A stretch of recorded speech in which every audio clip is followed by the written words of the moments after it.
음성이 들려지는 믿음을 주님 저희들에게 허락해 주시옵소서. 오늘 본문에도 사울 왕이 왜 신접한 여인을 찾아갔냐? 하나님의 음성이 들리지 아니하니까. 교회 와서조차도 사람 뒷꼭지만 보고, 여기 소리가 왜 이렇게 크지? 사람만 생각하고 여기 와서도 자꾸 걱정과 근심에 함몰되면 하나님의 음성이 안 들려지는 거예요. 주여, 하나님의 음성이 들려지는 믿음을 저희들에게 허락해 주시옵소서. 하나님의 음성을 듣는 귀한 축복의 시간이 되길 축원합니다. 하버드 대학에서 75년 동안 연구한 프로젝트가 있다고 그래요. 이것은 1938년부터 시작되어서 2013년도까지 하고 2013년도에 한번 발표를 하고 지금도 계속해서 진행되는 연구입니다. 그 연구의 주제는 이것이에요. 누가 건강하고 누가 행복한 삶을 살아갈 수 있는가 하는 거예요. 여러분, 10년 연구에도 굉장히 길게 연구한 거잖아요. 한 20년 연구에도 굉장히 길게 연구한 거죠. 여긴 724명에 되는 남자분들을 75년, 38년도부터 계속 연구해가지고 90%의 사람들은 다 돌아가시고 이제 한 60명 남았대. 누가 건강하고 누가 행복한가. 75년 동안 연구한 그 결과니까 우리가 정말 믿을 만한 그런 결과예요. 이 724명의 사람들을 추적조사해서 매년 이들이 건강은 어떠한가, 어떤 생활의 만족도를 가지고 살아가고 있는가, 그들 삶에 어떤 직업을 가졌냐 보니까 의사도 있고 벽돌공도 있고 또 때로 알코올을 많이 하는 사람도 있고 높은 데 있다가 떨어진 사람도 있고 또 낮은 데 있다가 올라간 사람도 있고 심지어 대통령조차도 거기 안에 있었다는 거예요. 다양한 사람들이 있었는데 이제는 다 돌아가시고 60명 정도 남고 그 자손이 2,000명 정도 있어요.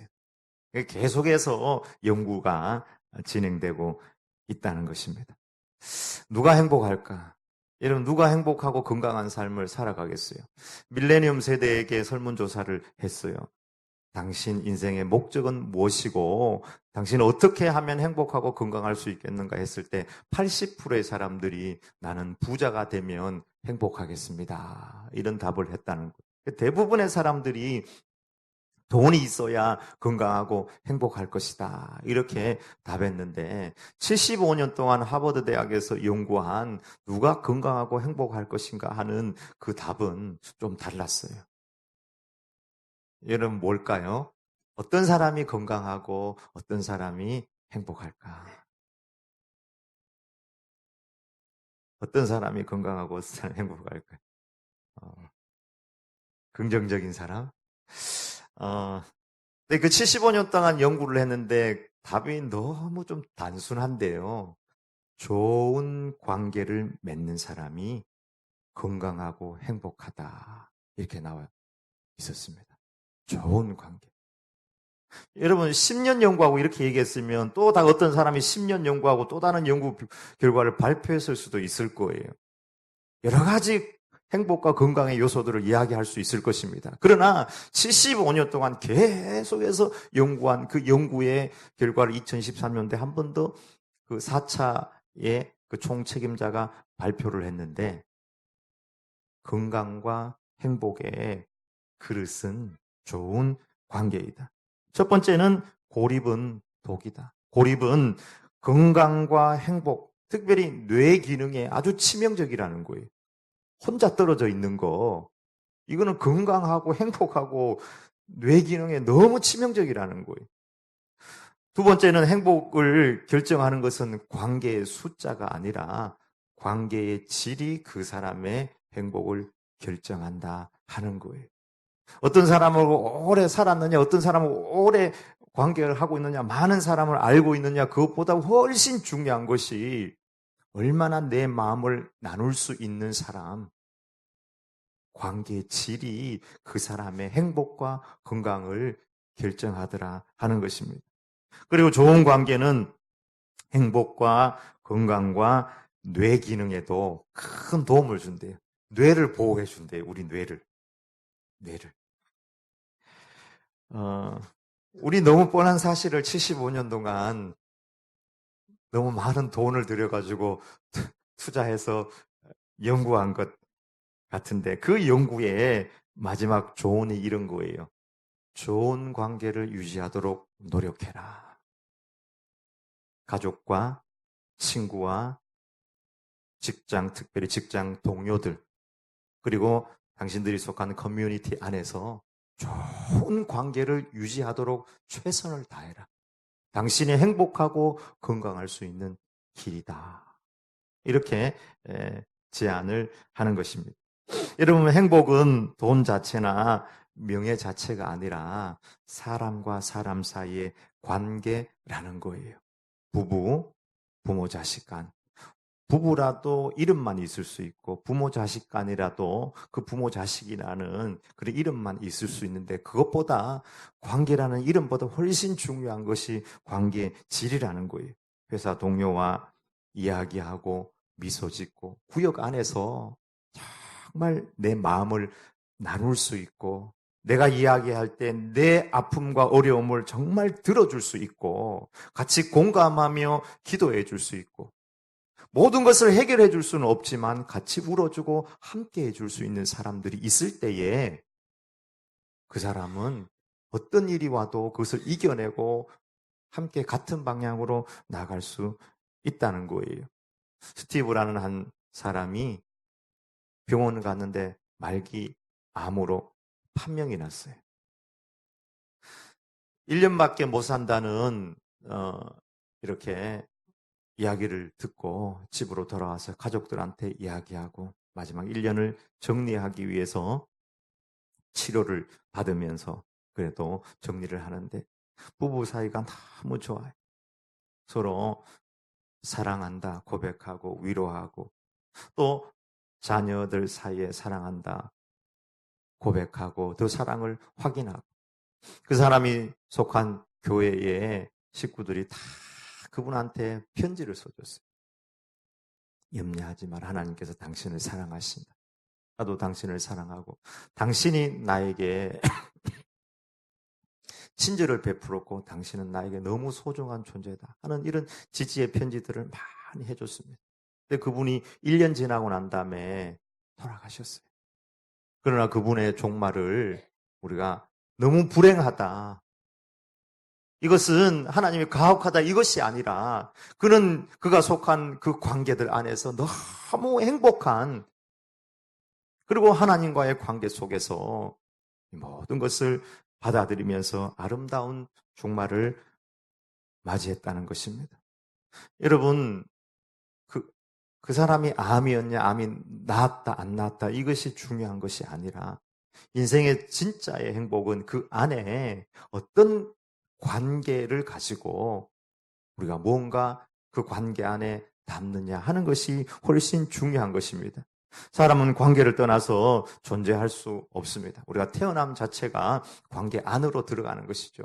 자식으로 들어가는 것이고 형제가 되는 것이고 또 동료를 만나게 되고 또 자기가 좋아하는 사랑하는 사람을 만나서 가정을 이루게 되고 또 자녀를 낳게 되고 또 교회 안에 소속되게 되고 공동체를 만나게 됩니다. 행복과 건강은 어딨냐? 그 관계 안에 그 행복의 덩어리들이 다 들어있다는 거예요. 그렇게 보면 관계는 인생에 있어서 어떤 그 행복의 껍질과도 그릇과도 같은 것입니다. 우리 신앙도 마찬가지인데 신앙의 핵심도 관계예요. 하나님과의 바른 관계. 의와 절제와 장차 올 심판. 이것이 사도 바울이 말하는 복음의 핵심 중인데 핵심 중의 핵심인데 첫 번째 의라는 그것 하나님 앞에서 의가 됨으로 말미암아 예수님의 십자가가 의가 됨으로 말미암아 우리가 하나님과 바른 의로운 관계가 되었다 하는 것을 의미하는 것입니다. 여러분 신앙은 하나님과의 바른 관계입니다. 그래서 신앙의 본질을 이야기할 때도 구약 성경의 호세아 6장 6절에 하나님께서 직접 말씀하시는 거예요. 나는 인애를 원하고 제사를 원하지 아니하고 번제보다 하나님 아는 것을 원하노라. 번제나 제사가 아니라 나를 좀 알아라. 내가 누군지 좀 알아라. 내가 정말 원하는 것은 인애라는 말은 사랑이라는 말이에요. 사랑이다. 사랑이다. 사랑이라는 것은 말이 아니죠. 사랑이라는 것은 내용을 의미하는 것입니다. 신앙은 종교적 요식 행위가 아니라 관계라는 거예요. 예수님도 모든 율법의 가장 으뜸이 되고 근본이 되는 신앙의 핵심이 무엇입니까? 이야기했을 때 너는 마음과 뜻과 성품을 다하여 내 하나님 여호와를 사랑하라. 또 둘째는 그와 같으니 내 이웃을 내 몸과 같이 사랑하라. 역시 신앙의 핵심도 하나님과의 어떤 바른 사랑의 관계라는 것을 주님께서 말씀하셨습니다. 성령의 열매도 보면 다 관계 안에서 또 이렇게 발견되는 그런 열매들이에요. 사랑과 희락과 화평과 오래 참음과 자비와 양선과 충성과 온유와 절제. 이 모든 것들이 하나님과 혹은 형제 자매와의 관계 속에서 일어나는 그 열매들인 것을 우리가 발견하게 되는 것입니다. 관계를 깨는 것은 사탄이 하는 거예요. 신뢰를 깨트리고 사랑을 깨트리고 특별히 무관심하게 만들어요. 사람이 사람에 대해서 질리도록, 사람이 사람을 싫어하도록 자꾸 사탄이 그렇게 만드는 것입니다. 이제 반려동물 1000만 시대라고 그러는데 찾아보니까 1500만 시대라고 그러더라고요. 동물을 굉장히 많이 데리고 사는데 동물을 데리고 사는 장점이 있어요.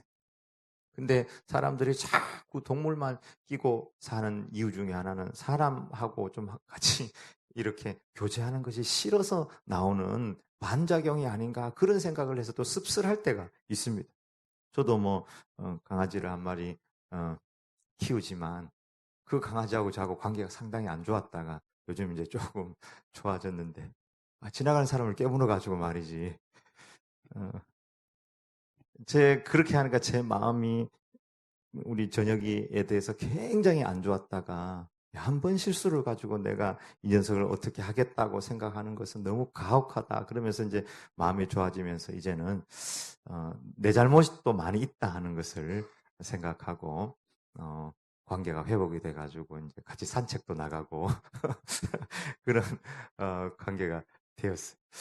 그전에는 관계가 안 좋으니까 너무 있는 존재 자체가 불편했는데 지금은 좀 좋아졌습니다. 성령님은 우리를 화목하는 관계, 서로 관심을 가지고 또 좋은 관계, 행복의 관계로 그렇게 이끌어 나가는 거예요. 여러분 아파트에 살면 아파트에 살아도 위아랫집이나 그 윗집이나 10년을 같이 살아도요. 같은 동, 같은 아파트에 살아도 서로 관계하지 않으면 서로 사랑하고 서로 나누고 섬기지 않으면 전혀 모르는 거예요. 인사 정도는 하겠죠. 그러나 그 사람이 돌아가셨다 어떻게 됐다 해도 그냥 그걸로 끝이에요. 여러분 이름을 가지고 있는 거하고 정말 그 안에 관계에 무엇을 담느냐 하고는 하는 것은 너무 차이가 나는 거예요.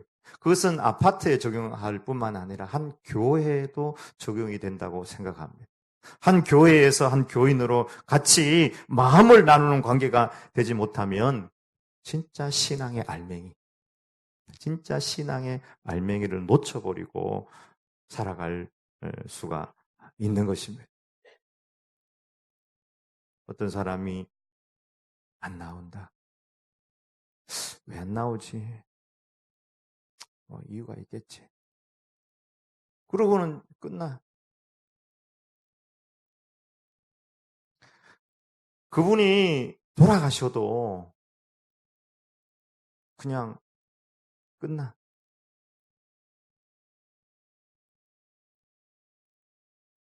여러분 한번 생각해 보세요.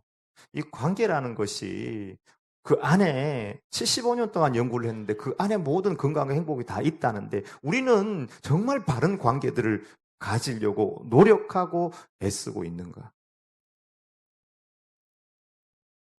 나는 어떤 관계의 사람으로 하나님 앞에 살아가고 있는가? 옛날에는 정말 가난해도 쌀이 울타리 너머로 전을 나누고 감자를 나누고 고구마를 나누고 사랑을 나누고 섬김을 나눴는데 지금은 그때보다 훨씬 나눌 것이 많음에도 불구하고 점점 개인주의적인 사회가 되어가죠. 그 설문조사가 우리에게 얘기해 주는 것은 개인주의적인 사회가 되면 행복할 것 같지만 그게 아니라는 거예요. 절대 개인주의 사회는 행복할 수 없다는 것입니다. 커뮤니티, 공동체. 여러분 대부분의 행복한 나라들, 행복지수가 높은 나라들을 보면 물질적으로 뭐 이렇게 돼 있는 부분들도 있지만 여러 가지 설문조사에 있어서도 보면은 공동체성, 공동체 안에서 그들이 누리는 만족감이 많은 나라들이 대부분 행복한 나라들이에요. 성경도 우리 하나님 사이를 나는 너희 아버지다. 너희는 신부다. 내가 너희를 친구라고 한다. 이런 관계, 그 안에 내용을 이야기하는 거잖아요. 내용을.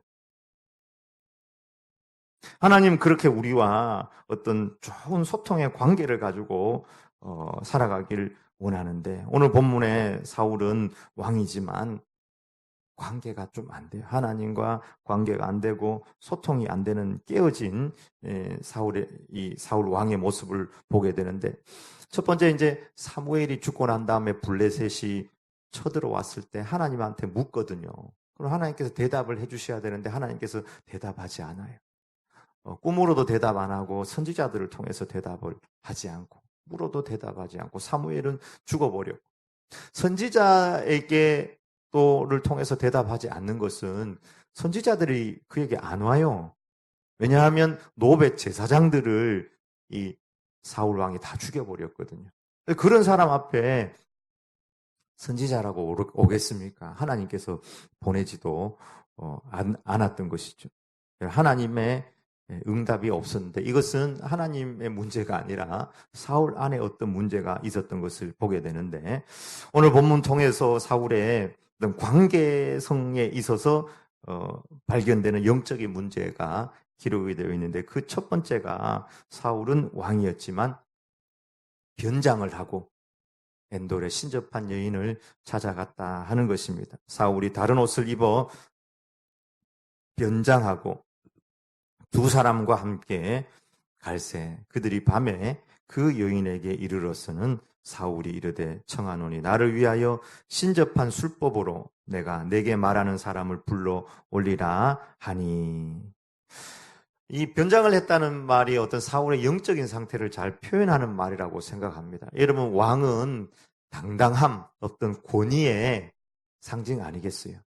왕이 권위를 잃어버리고 막 어슬건하게 이렇게 뭔가를 숨기고 이렇게 하는 것은 왕의 상징이 아니죠. 왕은 빛과도 같고 태양과도 같은 존재인데 오늘은 뭔가 자신을 숨기기 위해서 변장을 하고 신접하는 또 무당에게 찾아가서 부탁을 하고 있는 모습을 보게 됩니다. 여러분 우리 관계를 망치는 첫 번째 요소가 있다면 바로 우리가 마음을 나누지 못하고 내가 가면을 쓰는 거예요. 10년, 20년, 30년, 40년, 50년을 서로 알고 지내도요. 가면 쓰고 마음 나누지 않으면 여러분 아무것도 아닙니다. 여러분 한번 생각해 보세요. 우리 교회도 73년 되었는데 한번 과거를 한번 생각해 보세요. 내가 정말 마음을 나누고 내 가면을 벗고 내 안에 있는 것들을 이야기하고 사랑을 나누고 꿈을 나눌 수 있는 사람이 얼마나 있는가? 우리는 너무 번제와 제사에만 집중하고 있지는 않았는가? 하나님을 알아가고 사랑하는 인애를 원하는 하나님 앞에서 내 마음을 드리지 못하고 가면 쓰고 하나님 앞에 서 있는 건 아닌가 하는 것입니다. 하나님과 마음을 나누는 사이. 사람과 사람이 마음을 나눌 수 있다면 얼마나 좋겠습니까? 이웃과 마음을 나누고 새가족과 함께 서로 마음을 나누고 친해지는 것. 그 안에 행복이 있는 거예요. 하나님은 우리 중심을 보고 계세요. 우리 다 알고 계시고 지난 시간도 알고 있고 우리 태어났을 때도 알고 있고 앞으로의 모든 것도 알고 계신 하나님. 하나님 앞에서는 오히려 변장하고 가면 쓰는 것이 더 역겨운 거죠. 어떻게 보면 이런 거 입고 나오는 것도 부끄러운 거죠. 이거 입었다고 하나님께서 내 속을 모르실까? 음식을 먹으면 이렇게 들어가가지고 위에 소화가 돼가지고 찌꺼기가 덜 나가면 요 밑에 다 이렇게 이런 엑스레이 사진만 찍어도 이렇게 다 보이고요. MRI 찍어도 다 보이는데 하나님께서 모르실까요? 우리의 몸도 알고 마음도 알고 영적 상태도 알고 지난 시간도 다 알고 계신데 그 앞에 와서 아닌 척, 인척, 영적 가면을 쓰고 있다는 것 자체가 하나님 보시기에 너무 힘드신 거예요. 하나님 기뻐하지 않는 것입니다. 그래서 예수님이 이 땅에 오시자마자 서기관과 바리새인들을 향하여서 화 있을진저 외식하는 서기관과 바리새인들이요. 왜 서기관들을 향해서는 계속해서 이 말을 반복했습니다. 외식하는 서기관과 바리새인들이요. 서기관과 바리새인들이 빠져 있었던 것은 율법주의였거든요. 율법주의. 굉장히 형식. 하나님 그분 자신보다 율법이 앞서 있는 그런 생각에 빠져 있었거든요. 그때 예수님께서 화 있을진저 외식하는 서기관과 바리새인들이여 잔과 대접의 겉은 깨끗이 하되 그 안에 탐욕과 방탕이 있도다. 깊이 내 내면 안으로 들어가 보면은 하나님께서 싫어하는 것들이 가득 차 있음에도 불구하고 아닌 척 나는 번제를 드리고 나는 화제를 드리고 제사를 드리면 된다 하는 이것이 하나님과 우리 사이에 걸림돌이 될 수 있다는 것입니다. 화 있을진저 외식하는 서기관과 바리새인들이여 회칠한 무덤과 같으니 겉으로는 아름답게 보이나 그 안에는 죽은 사람의 뼈와 모든 더러운 것이 가득하도다. 관계를 깨는 가장 치명적인 독소 중에 하나가 외식하는 거예요. 외식하는. 이쪽에서 말이 다르고 저쪽에서 말이 다른 것. 자꾸 뭔가를 입으면 자기 자신이 그 사람인 줄 알아요. 왜 자기 자신의 내면을 깊이 쳐다보지 못하는 거죠. 다니엘 그 기도에 우리가 참여하지 못한 부분의 것을 이렇게 한번 봤는데 그 변상원 선교사님이라고 아프리카 지금 스와질랜드 우리 김영식 선교사님 가 계신 거기에 지금 의과대학을 세우고 계신 선교사님이 계시더라고요. 근데 그분이 아주 일찍 아프리카로 나갔어요. 우리나라 남편이 84년도에 나갔으니까. 이분은 86년도에 나갔으니까 굉장히 오래됐죠. 그때 나갔을 때 이제 스토리들을 해주는데만 너무 자기 남편한테 속아가지고 선교를 나간 거예요. 남편한테 완전 속아가지고. 나가서 정말 계란도 하나 못 먹을 정도로 가난하고 힘들게 그 아프리카에 선교하면서 자기 집은 오픈하고 그 아프리카 사람들이 가난하니까 그 선교사님 집에 와가지고는 음식 떨어질 때까지 집을 안 간대요. 음식이 떨어져야지 집에 간대. 자기들 집에. 그러니까 얼마나 힘들겠어요. 매주 그런데 매주. 그리고 이제 그 사람들 가고 나면은 남편한테 계속 잔소리를 하고 다른 선교사님 집에 가보니까 계란이 있더라는 거예요. 그 집에는 계란이 다 있네. 그래서 그 계란 때문에 막 남편을 막 계속해서 잔소리를 하고 하나님께서 또 계란을 주시기도 하고. 근데 그래도 이 속이 안 바뀌니까 그 지옥 같은 아프리카 생활을 했는데 말라리아 황달이 와가지고 이분이 의사는 죽는다고 그랬대요. 도저히 약도 안 써지고. 근데 이분이 자기는 어릴 때부터 교회를 다녔고 11조도 했고 막 아주 모범적인 신앙생활을 했음에도 불구하고 하나님 다른 사람이 간증하는 것처럼 만나지 못했는데 그 아픈 중에 이분이 하나님의 음성을 듣게 되고 하나님을 만난 거예요.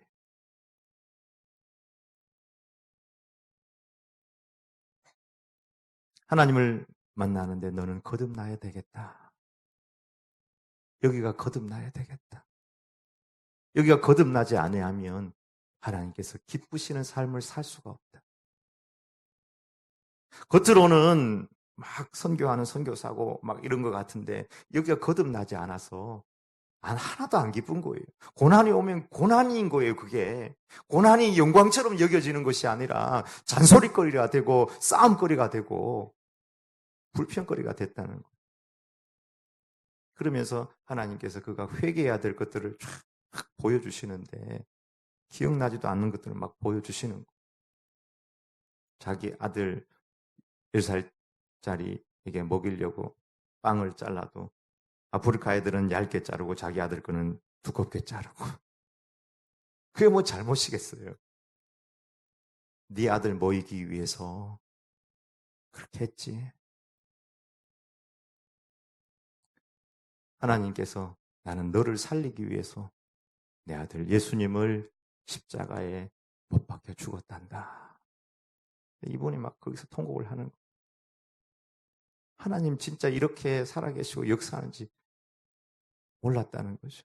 그러면서 이분이 거듭나게 되고 이 마음이 바뀌게 되니까 아프리카 사람도 그렇고 자기 남편도 그렇고 자기를 속여가지고 그 아프리카에 오라고 해가지고 갔더니 막 죽을 고생을 시키는데 남편 무릎에 앞에 무릎을 꿇고 회개하고 회개해도 바뀌는 거 하나가 없는데 자기가 바뀌어 버리니까 모든 환경이 다 바뀌어 보이더라는 거예요. 모든 환경. 그동안 사실은 자기가 너무 변장하고 살았던 거죠. 하나님과의 관계 속에서, 남편과의 관계 속에서, 아프리카의 사람과의 관계 속에서. 여러분, 우리 안에 정말 거듭남을 통해서 진실한 나눔이 일어나길 축복합니다. 내 안에 있는 아픔도, 어려움도, 눈물도, 구역 안에서, 가족 안에서, 무엇보다 주님 앞에서 내 마음이 드려지기를 원합니다. 우리 주님 모든 걸 아시거든요. 여러분, 우리 주변에 있는 동료들도요, 우리 다 성도들도요, 마음이 다 똑같아요. 그 안에 들어가 보면 사랑이 있어요. 그 사랑을 또 하나님 창조하신 아름다운 형상을 보고 기뻐하고 사랑하고 존경하고 그것을 점점 키워나가는 거예요. 그 관계 안에서 하나님께서 모든 행복과 건강과 축복을 다 넣어놨다는 거예요. 우리는 이거를 잊어버리면 안 돼요. 두 번째는 사울을 망하게 하는 요소가 너무 자기중심적이었다는 사실입니다. 오늘 그 엔돌에 신접한 여인에게 나를 위하여 한 사람을 불러 올리라. 사울 안에 너무 자기중심 자아가 가득했습니다. 자아가 가득했기 때문에 뭐 아말렉하고 전쟁해가지고도 하나님 말씀에 순종 안 하고 전리품을 또 챙겨놓고 노베 제사장들 다윗 숨겨줬다고 노베 제사장들까지 다 죽여버리죠. 너무 자신이 강했습니다. 여러분 모든 관계를 깨는 가장 치명적인 독소 요소가 있다면 그거 바로 나라는 이기심입니다. 모든 걸 내 위주로 생각하고 모든 걸 내 관점에서 나. 여러분 오랜 시간을 살고 난 다음에 우리 인생을 돌아보고 나면 가장 부끄러운 모습들이 뭐예요? 내가 이기적으로 행동한 것이 최고 부끄러워요. 이기적으로. 지하철 타고 가다가도 한번 서울에서 많은 지하철인데 자리가 안 나가지고 앉았으면 행운이잖아요. 근데 요즘에는 또 나이 드신 분들이 또 나이 드신 분처럼 보이지도 않아요. 이렇게. 그러면은 저쪽에서 밖에 서 있는 분들 중에 보면은 뭐 그 어른들 위한 좌석도 이미 다 찼죠. 이렇게 올 것 같으면 어떻게 합니까? 눈을 이미 감아버리면 그분이 이쪽으로 안 온다고. 우회전 하다가 우회전하면은 차가 뭐 세 차선쯤 되면은 세 번째 차선은 비워놔야지 우회전 하지. 근데 세 번째 차선에도 사람들이 차를 세우거든. 그럼 뒤에서 뭐라고 하죠. 이기적이라고. 근데 나도 보면은 세 번째 차선에 서 있을 때가 많이 있거든요. 이기적으로 행동하는 것은 정말 미숙한 것이고 보기 싫고 시간이 지나고 나면 다 그래요. 함께 고기를 구워 먹는데 맛있는 부위 잘 익은 거 딱 보고 있다가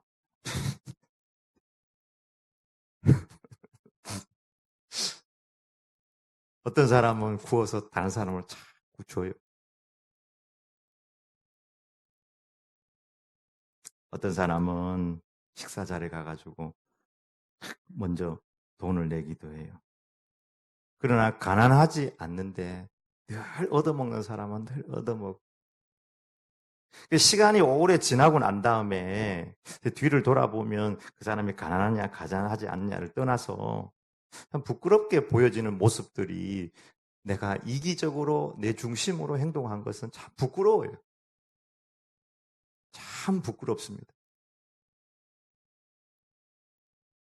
싱가포르의 어떤 부부가 결혼식을 하는데 천국 같은 결혼식을 했으면 좋겠다. 그래서 이 부부가 젊은 부부인데 신랑은 30대고 신부는 20대.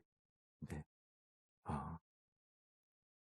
이 주변에 있는 노숙하는 분들을 초청해가지고 좀 파티를 하면서 식사를 했으면 좋겠다 해가지고 노숙하는 분들에게 식사할 수 있는 초대장을 줬어요. 근데 그분들이 우리는 좀 가기 힘들다. 나중에 이제 연락이 이제 들려오는 소리가 왜 그러냐 보니까 자기들 옷이 너무 지저분해가지고 식사자리에 못 가겠다는. 근데 이미 그 부부가 아, 결혼 비용이 이미 초과한 상태여서 야 이거 어떻게 하면 좋냐 식사를 이렇게 많이 맞춰놨고 했는데 그 이야기를 들은 그 신랑 신부의 친구들이 십시일반으로 돈을 다 모아가지고 그 노숙자분들을 모시고 가서 옷을 사입히고 그분들을 모시고 오고 사진도 사진사가 안 하고 친구들이 이제 찍어주고 따로 필요한 서빙도 그 사람들이 해가지고 아름다운 그런 결혼식을 했다는 이야기를 제가 기사를 통해 보았습니다. 그럼 행복은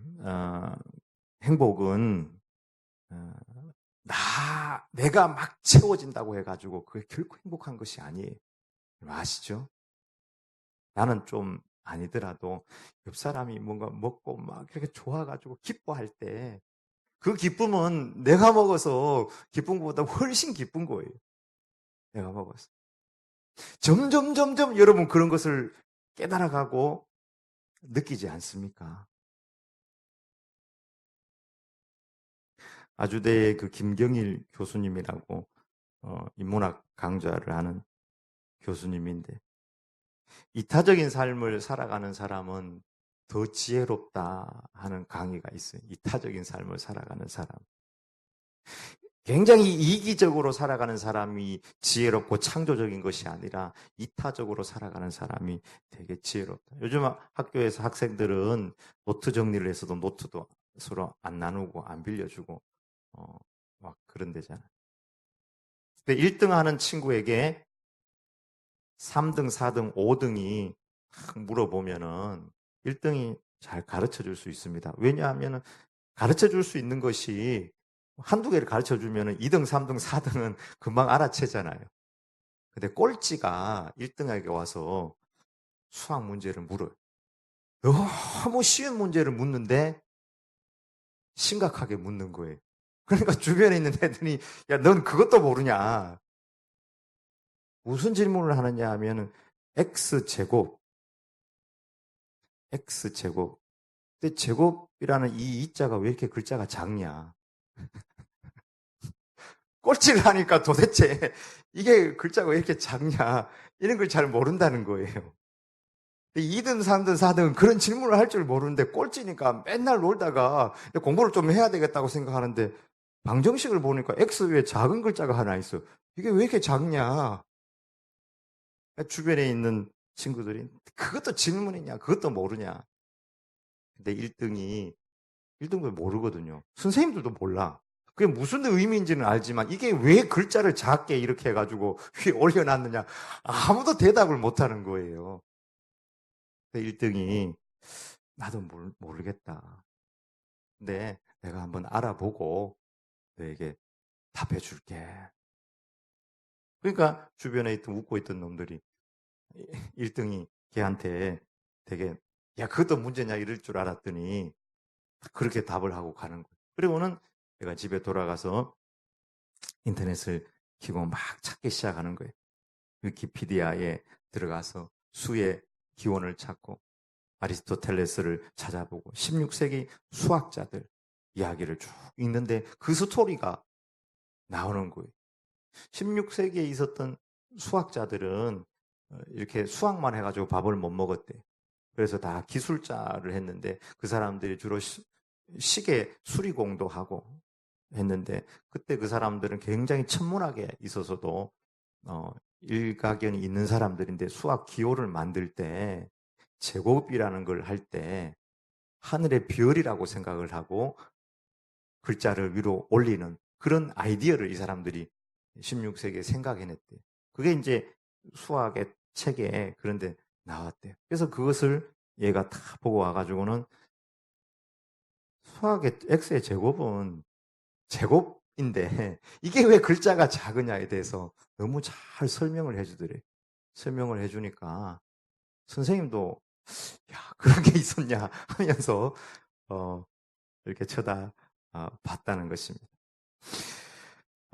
여러분 나만 생각하는 이기적인 사람 1등 아닙니다. 이타적으로 살아갈 때 그 안에 진짜 1등이 되고 진짜 존경이 있고 진짜 창조가 그 안에서 나온다는 거예요. 내 가족, 내 땅, 내 거 외치는 이것이 진짜 지혜롭고 진짜 창조적인 것 같지만 내 땅, 내 거 지키는 거 이것 자체 그것이 가장 어리석고 가장 행복하지 못하고 가장 창조적이지 않다는 거예요. 사울은 하나님 앞에서 또 백성 앞에서 하나님 앞에서 하나님과의 좋은 관계를 맺었어야 되고 백성과도 좋은 관계를 맺었어야 됐습니다. 제사장 다윗을 어느 정도 숨겨줬기는 하지만 그 노베 제사장들과도 좋은 관계를 맺었어야 돼요. 왜냐하면 사울은 왕이기 때문에 좋은 관계를 맺어야 될 리더이기 때문에 그렇게 했어야 되는데 사울은 변장한 믿음 그리고 자신만을 챙기는 이 본능적인 삶에 충실함으로 말미암아 모든 것을 잃어버리고 말았습니다. 여러분 이기의 종말은 아무것도 없어요. 나중에 가면 알겠지만 사울이 죽거든요. 아무것도 없습니다. 명성도 없고 명예도 없고 지금도 우리는 사울을 실패한 왕이라고 그렇게 이야기합니다. 여러분 이기적으로 살면 모든 것을 지키고 갖춘 것 같아도 가장 어리석은 삶, 가장 비창조적인 삶, 모든 걸 잃어버리는 삶을 사는 것이 여러분 이타적인 삶을 살면 이타적인 삶의 종말은 내가 이타적인 삶을 살아서 내가 지금 가진 것은 많지 않고 내가 지금 내 것이 꼭 손해보는 것 같아도 이타적 삶의 종말은 여러분 축복이고 행복이에요. 이타라는 그 말 속에 그 관계들 속에 모든 축복과 건강과 행복이 다 있기 때문입니다. 사울이 가진 왕의 이름 어떻게 보면 껍질이에요.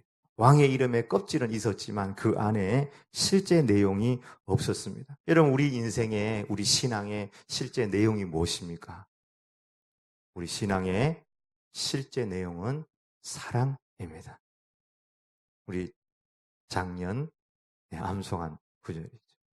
내가 사람의 방언과 천사의 말을 할지라도 사랑이 없으면 소리나는 구리와 울리는 꽹과리가 되고, 내가 예언하는 능력이 있어 모든 비밀과 모든 지식을 알고 또 산을 옮길 만한 모든 믿음이 있을지라도 사랑이 없으면 내가 아무것도 아니요. 또 내가 내게 있는 모든 곳으로 구제하고 내 몸을 불사르게 내줄지라도 사랑이 없으면 내게 아무 유익이 없느니라. 신앙의 핵심은, 신앙의 실제 내용은 한마디로 사랑의 관계에 있다는 사실을 분명히 말씀하고 있습니다. 여러분, 믿음도 소망도 결국은 사랑을 향해서 달려가고 있는 것입니다. 여러분, 사울이 왕 안 하면 어때요? 왕 안 하면 실패입니까? 다윗이 왕하면은 사울 자기가 실패하는 거예요? 자기 아들이 꼭 왕해야 됩니까? 그가 만약에 사울 다윗과의 관계 속에서, 노베 제사장 관계 속에서 그가 정말 하나님께서 원하시는 그런 사랑을 하고 그런 섬김을 하고 그런 용서를 했다면 그의 인생에 진정한 행복과 축복과 승리가 있었을 것입니다.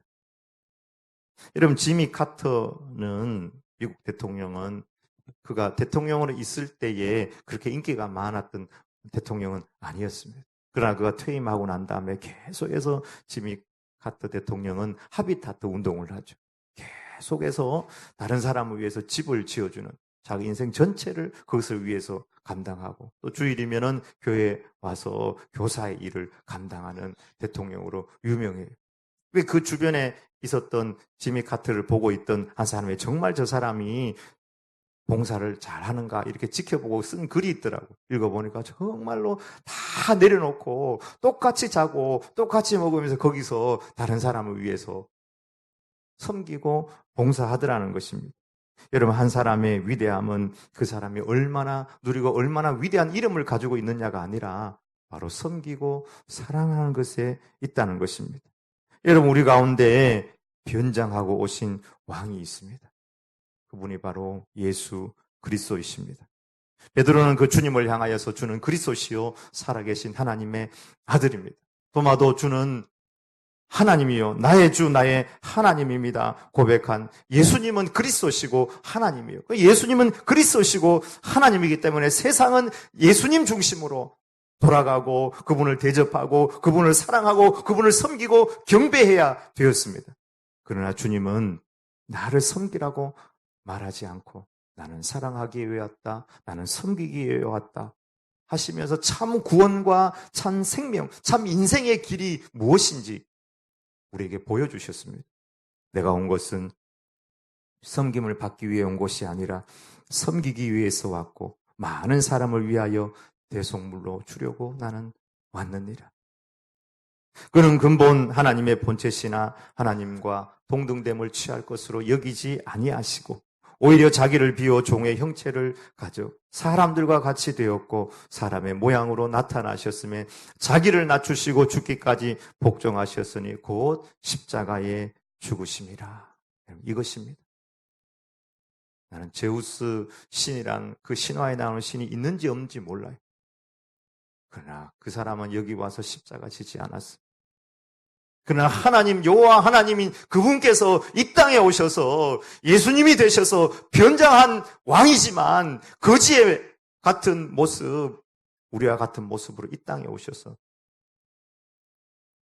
제자들이 다 그분을 그리스도고 하나님이라 고백했음에도 불구하고 나는 섬김받기 위해서 온 것이 아니라 섬기려 왔다. 나는 대속물로 나를 주려 왔다.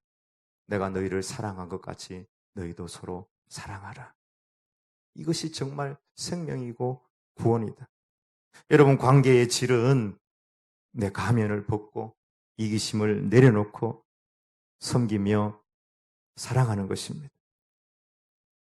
우리 새가족들이, 우리 성도들이 주님과의 관계 안에서 혹은 구역과 선교와 전도회 안에서 이런 사랑으로 행복해지길 축복합니다.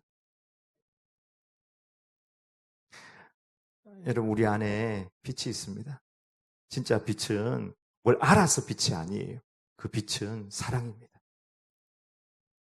그 관계를 통해 가지고 부부 안에도 이 빛을 비추지 않으면 그 부부란 이름도 아무것도 아니에요. 형제 자매란 이름도 아무것도 아닙니다.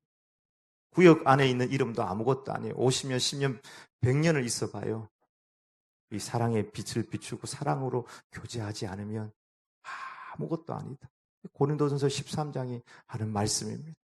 우리가 이 사랑의 빛을 가지고 가면을 벗고 이기심을 내려놓고 사랑에 충만한 사랑의 교회, 사랑의 관계, 행복 가득한 교회를 이루어가길 주의 이름으로 축복합니다. 아멘. 기도하십시다. 하나님 아버지, 오늘도 말씀을 통해서 우리 자신을 보게 하시니 감사합니다. 우리 안에 있는 이 빛, 예수님의 빛, 십자가에 돌아가 주셔서 온 인류를 비추신 그 사랑의 빛을 가지고 우리도 작은 예수님의 주의 제자가 되어서 빛을 비추는 삶, 부부가 사랑하고 자녀를 사랑하고 이웃을 사랑하고 원수까지라도 사랑할 수 있는 이 빛을 가지고 하나님 그 빛 안에서 날마다 승리하는 삶을 살아갈 수 있도록 은혜 내려 주시옵소서. 예수님의 이름으로 기도 올려옵나이다. 아멘.